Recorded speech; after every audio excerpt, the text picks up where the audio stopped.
అందరికి నమస్తే. ఈ మధ్య రేవంత్ రెడ్డి గారు ఒక స్టేట్మెంట్ ఇచ్చిండ్రు. నా పేరు రేవంత్ ఉద్దీన్ అని మార్చండి, రేవంత్ యాదవ్ అని మార్చండి, రేవంత్ గౌడ్ అని మార్చండి, ఇంకేమో ఇప్పుడు రేవంత్ నాయక్ అని మార్చుకోండి, మీ ఇష్టం, నేనేం బాధపడా, రేవంత్ మాదిగా అని మార్చుకోండి. నేను ఆయన పేరును, ఆయన చేసిన అప్పులు తాజాగా వచ్చిన రిపోర్టును బట్టి చూస్తే ఆయన పేరు అప్పులరెడ్డి అని పెట్టాలి. కరెక్ట్ సెట్ అవుతుంది. ఎందుకంటే ప్రతిదీ కాలు తీసి కాలు పెడితే అప్పు చేస్తున్నాడు. జనాలకి ఏమో అప్పులు పుడతలేదు, కోసిన రూపాయలు లేదు, చెప్పులు దొంగలాగా చూస్తున్నాడని చెప్పిండు. అది రాష్ట్రానికి నష్టమే, కానీ చేయాల్సింది చేస్తున్నాడు. అది ప్రాబ్లం ఇక్కడ. సరే, అప్పు పుట్టినప్పుడు మరి అప్పు పుట్టకపోతే ఎవరైనా ఏం చేస్తారు? గమ్మున అన్నీ మూసుకొని ఇంట్లో ఉంటారు. కానీ ఇక్కడ అది నడుస్తలేదు. అప్పులు తీవ్రంగా చేస్తున్నాడు. ఈ రిపోర్ట్ చూసిన తర్వాత అసలు ఏమవుతామో అర్థం కాలేదు. ఈ సంవత్సరం 1,00,000 కోట్ల అప్పు, పోయిన సంవత్సరం 2,00,000 కోట్ల అప్పు, మొత్తం 3,00,000 కోట్ల అప్పు దాటిపోయింది. లెక్కలు దేని ఇంకా ఎన్నో తెలియదు. లెక్కలు దేనిగా ఉంటుంది ఇంట్లో. సరే, మీకు బోర్డు మీద రాసిన అన్ని పిక్చర్లు చెప్తా. అంతకన్నా ముందు సబ్స్క్రైబ్ చేయండి, షేర్ చేయండి, చాలామందికి ఈ వార్త తెలియజేయండి. ఇక వార్తలో పోతే, నేను ఆల్రెడీ పెట్టిన అప్పులరెడ్డి అని. అప్పులరెడ్డి ఆయన సొంతంగా ఏం అప్పులు చేస్తలేడు. ఆయన తీర్చే అప్పులు కావు ఇవి, అవి మన మీద పడే అప్పులు. రేపు మళ్ళీ ఇంకో గవర్నమెంట్ వస్తే మళ్ళీ వాళ్ళు ఈ అప్పులు తీర్చడానికే పెట్టాలి. ఆయన ఎప్పుడు అంటూ ఉంటాడు కదా, మేము పోయిన గవర్నమెంట్ చేసిన అప్పులే కడుతున్నా అని. ఆయన కట్టేది నెలకు 2,000 కోట్ల రూపాయల అప్పు, 2,000 కోట్ల రూపాయల అప్పు అంతే. ఇప్పుడు చూడండి ఒకసారి, ఎప్పటి నుంచి స్టార్ట్ అవుతుంది ఫైనాన్షియల్ ఇయర్? ఏప్రిల్కి స్టార్ట్ అవుతుంది. ఏప్రిల్, మే, జూన్, ఫస్ట్ 3 మంత్స్ 17,400 కోట్ల అప్పు చేసిండు. First 3 months. తర్వాత సెకండ్ 3 మంత్స్, ఏప్రిల్, మే, జూన్ అయిపోయినాక జూలై, ఆగస్టు, సెప్టెంబర్ 32,500 కోట్లు. మనకి జూలైలో కానీ, ఆగస్టులో కానీ, సెప్టెంబర్లో కానీ ఎక్కడైనా కొత్త స్కీమ్ వచ్చిందా? ఎవరికైనా డబ్బులు ఇచ్చిండ్రా? 32,500 కోట్ల రూపాయలు అప్పు తెచ్చారు 3 నెలలు కలిసి. తర్వాత థర్డ్ 3 మంత్స్లో అంటే లాస్ట్ డిసెంబర్, అంతకన్నా ముందు 2 మంత్స్ 18,400 కోట్ల అప్పు తీసుకొచ్చాడు. తర్వాత ఇప్పుడు జనవరి, ఫిబ్రవరి, మార్చ్, ఈ 3 నెలలు లాస్ట్ క్వార్టర్ అంటారు దీన్ని. ఈ లాస్ట్ క్వార్టర్లో జనవరిలో 3,500 కోట్ల అప్పు తీసుకొచ్చాడు. ఫిబ్రవరి 10కి 9,000 కోట్ల రూపాయలు ఇండియన్ పెట్టాడు.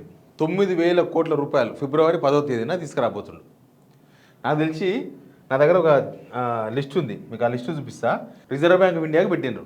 ఇక్కడ మొత్తం 13 రాష్ట్రాలు అప్పు తీసుకుంటున్నాయి. హయ్యెస్ట్ తెలంగాణ అప్పు. ఫిబ్రవరిలో 10వ తారీఖు నాడు బాండ్స్ సేల్ చేశారు కదా, దానిలో మొత్తం 9,000 కోట్ల అప్పు. మనకన్నా పెద్ద రాష్ట్రాలనే కదా. కర్ణాటక 7,000 కోట్లు చేస్తుంది. మధ్యప్రదేశ్ మనకన్నా పెద్దదే కదా, వాళ్ళు 5,000 కోట్లు చేస్తున్నారు. మహారాష్ట్ర జస్ట్ 4,500 కోట్లు ఉంది. తమిళనాడు మనకన్నా పెద్ద రాష్ట్రం 5,000 కోట్లు ఉంది. తెలంగాణ ఒకటే 2,000 కోట్లు, 2,000 కోట్లు, 2,500 కోట్లు, 2,500 కోట్లు, మొత్తం 9,000 కోట్ల రూపాయల అప్పు చేస్తున్నది. అసలు ఈ సంవత్సరం మొత్తం చేయాల్సిన అప్పు 54,009 కోట్లు. సంవత్సరం మొత్తం ఏప్రిల్ నుంచి మార్చి వరకు, 2026 మార్చి వరకు, 2025 ఏప్రిల్ నుంచి. కానీ ఈ 10వ తేదీ వరకు వీళ్ళు చేసిన అప్పు 80,800 కోట్లు. ఇంకా ఫిబ్రవరి 10 అంటే మళ్ళీ 10వ తారీఖు తర్వాత మళ్ళీ ఉంది కదా, ఇంకా 18 రోజులు ఫిబ్రవరి మంత్ ఉంటుంది, మళ్ళీ మార్చి ఉంటుంది. ఇప్పటికే 26,790 కోట్లు ఎక్స్ట్రా చేశారు. తర్వాత మళ్ళీ ఫిబ్రవరి 10వ తేదీ తర్వాత మళ్ళీ మార్చి, మొత్తం కలిసి 1,00,000 కోట్ల అప్పు చేయబోతున్నారు అన్నమాట. 1,00,000 కోట్లు. నేను 1,00,000 కోట్లు అని ఎందుకు అంటున్నానంటే, కాళేశ్వరం ప్రాజెక్టు మునిగిపోయింది, 1,00,000 కోట్లు గోదావరిలో వచ్చినట్టు. దానిలో కూలింది 1-2 పిల్లర్లు. ఆ 1-2 పిల్లర్లను 500 కోట్లు పెట్టి సరి చేస్తామన్నారు ఎలాంటి వాళ్ళు. చేస్తామంటే ఒప్పుకోలే. ఇప్పుడు కూడా ముందర వల్లే అది అట్టే పోయింది. దానిలో 450 కోట్లు, 500 కోట్ల రూపాయలకు సంబంధించిన రిపేర్ వస్తేనే 1,00,000 కోట్లు పోయినాయి అన్నారు వీళ్ళు. ఈ 1,00,000 కోట్లు ఎడిపోయినాయి. మరి ఈ 1,00,000 కోట్లు ఏమైనాయి? ఈ 1,00,000 కోట్లే కాదు, ఈ సంవత్సరంలో అత్యధికంగా భూములు అమ్మింది గవర్నమెంట్. ఎక్కడ దొరుకుతాడో బరికేసిన భూములను. అది వాల్యుబుల్ భూములే మొత్తం. నానగ్రామ్ కూడా, గచ్చిబౌలి అటు సైడు ఎకరా అమ్మితే 150 కోట్లు వస్తుంది.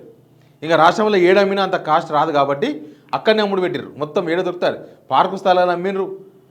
తర్వాత ఒక గేటెడ్ కమ్యూనిటీలా కొంచెం ఓపెన్ స్పేస్ కోసం వదిలేస్తారు కదా, దాన్ని అమ్మేసిండ్రు. అది గవర్నమెంటే, లాస్ట్ గవర్నమెంట్ వెంచర్ చేసి వేలం వేస్తే దానిలో వీళ్ళు అమ్మేసిండ్రు మిగిలిన స్థలాన్ని. హైదరాబాద్ యూనివర్సిటీ భూమిని అమ్మాలనుకున్నారు. ఆ భూమి కుదబెట్టి 10,000 కోట్లు తీసుకొచ్చారు. అది కూడా దీనిలోనే ఈ సంవత్సరమే. అక్కడ ఉర్దూ యూనివర్సిటీకి సంబంధించిన భూములు కూడా అమ్ముదామని ప్రయత్నం చేస్తే లొల్లు అయితే ఆగినరు. తర్వాత జనాల మీద ఎన్ని ఛార్జెస్ వేస్తున్నారు తెలుసా? ఏమైందో ఇంటి ట్యాక్సులు డబల్ వసూలు చేస్తున్నారు, కరెంటు ఛార్జీలు, యూజర్ ఛార్జెస్, అది ఇది అని చెప్పేసి అవి పెంచేసిండ్రు. అది మనకు తెలియకుండానే పెంచేసిండ్రు. కరెంటు బిల్లు వస్తూనే ఉంది.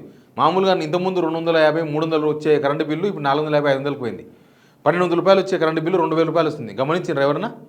కరెంటు బిల్లు పెరిగిపోయినాయి, మనకు తెలియదు. ఏంటంటే యూజర్ ఛార్జెస్ అవి ఇవన్నీ కలిపేసి పెంచేసిండ్రు. కరెంటు బిల్లు పెరిగిపోయినాయి, భూముల రిజిస్ట్రేషన్ ధరలు పెరిగిపోయినాయి, ఆ డబ్బులు వస్తున్నాయి. ఎల్ఆర్ఎస్ పేరు మీద ఎల్ఆర్ఎస్ అని వసూలు చేసినారు కొంతమందిని భయపడిపించే జనాలని.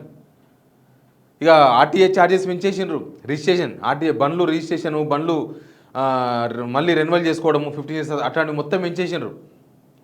ఆర్సీ రెన్యువల్స్ ఇట్లా మొత్తం డబ్బులు ఎక్కడ పడితే అక్కడ కొల్లగొట్టేసిండ్రు. సెంట్రల్ గవర్నమెంట్కి వచ్చే డబ్బులు తీసుకొస్తున్నారు.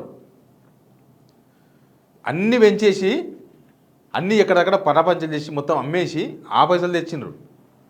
మొత్తం నేను ఎవరిని అవమానపడదలుచుకోలే కానీ బకాసులాగా తయారైపోయినరు. మొత్తం ఇన్ని లెక్కలు చేసి జనాలకి ఏం ఊరికింది చెప్పండి? ఇప్పుడు జనాలు డబ్బులు ఇవన్నీ జనాలే కట్టాలి. రేపు నాడు వచ్చే ఆ గవర్నమెంట్ చేసిపోయింది కాబట్టి మీ దగ్గర మేము ఇది వసూలు చేస్తున్నామంటారు. ఇప్పుడు ఎక్కడన్నా రైతు భరోసా వచ్చిందా? ఇప్పుడు రైతు భరోసా ఏమి ఇయ్యలే కదా. ఈ మంత్ 9,000 కోట్లు పెట్టినరు. ఇస్తారో ఎవరో కూడా తెలియదు. ఇక 2500 స్కీమ్ వచ్చిందా? ఫీజు రియంబర్స్మెంట్ ఏమైనా ఇచ్చిండ్రా? ఆరోగ్యశ్రీ డబ్బులు ఏమైనా కట్టినరా? ఆర్టీసీ బకాయిలు ఏమైనా తీర్చిండ్రా? ప్రభుత్వ ఉద్యోగులకు ఏమైనా ఇచ్చిండ్రా? రిటైర్మెంట్ ఎంప్లాయీస్కి వాళ్ళకి ఏమైనా బెనిఫిట్స్ ఇచ్చిండ్రా? ఎవరికి ఏమి ఇవ్వలే. ఆ గురుకుల స్కూల్లో కూడా 40% ఇచ్చినాం, 50% ఇచ్చినాం. రోజు ఫుడ్ పాయిజన్ అవుతుంది. ఏ గురుకుల స్కూల్ చూసినా దానిలో ఫుడ్ పాయిజన్ హిస్టరీ ఖచ్చితంగా ఉంటుంది. వాళ్ళకి పేజీలో ఫుడ్ పాయిజన్ కామన్. ఈ గవర్నమెంట్లో కామన్, అసలు పట్టించుకుంటలేరు కూడా. ఇంకా ఈ డబ్బులన్నీ కూడా వృధా చేస్తున్నారు. ఈ డబ్బులన్నీ తీసుకుపోయి పెద్ద కాంట్రాక్టర్లు. నాకు ఎవరో ఒక కామెంట్ చేసి, నేను కామెంట్ చేయను ఒక వీడియోలో, అన్న వీళ్ళు ఏం పని చేస్తారు కదా కాంట్రాక్టర్లకు ఏం డబ్బులు ఇస్తున్నారని. ఏం డబ్బులు ఇస్తున్నారంటే ఇప్పుడు నారాయణపేట కొడంగల్ ప్రాజెక్ట్ ఉంది, అది ఇంతవరకు ఇటుకపల్లి తీసింది లేదు, కానీ వాళ్ళకి అడ్వాన్స్ మొబిలైజేషన్ కింద డబ్బులు ఇస్తారు. కాంగ్రెస్ గవర్నమెంట్ వచ్చినప్పుడు ఇరిగేషన్ ప్రాజెక్టులకు మొబిలైజేషన్ అడ్వాన్స్ అంటారు. అంటే కాంట్రాక్టర్లు డబ్బులు ఇచ్చి పని చేపిస్తారనమాట. ఇంకా డబ్బులు ఇచ్చి నాకు కూకుంటారా, దానిలో కమిషన్ వస్తుంది కదా, ఆ పని చేస్తారు. తర్వాత లాస్ట్ గవర్నమెంట్లో లాస్ట్లో మిగిలిపోయిన చూసినావా, అక్కడ ప్రాజెక్టులు అయ్యి రోడ్లు అయ్యి ఆ బిల్స్నే చూసినరా.